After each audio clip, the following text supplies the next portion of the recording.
Donald Trump est-il fou? Elisabeth Guedel est en direct de New York pour TV5 Monde. Elisabeth, l'escalade verbale de Donald Trump alimente les interrogations sur sa santé mentale aux États-Unis.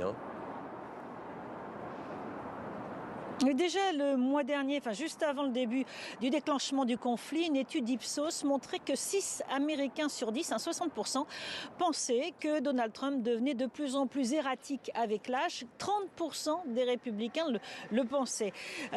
Avec ces outrances effectivement verbales de ces derniers jours, de plus en plus d'Américains se posent la question sur l'équilibre mental de leur président qui va avoir 80 ans au mois de juin. Évidemment, au Congrès, dans les rangs de l'opposition, on s'interroge très vivement. La représentante de New York, Alexandra Ocasio-Cortez, a dit que les facultés mentales du président s'effondraient.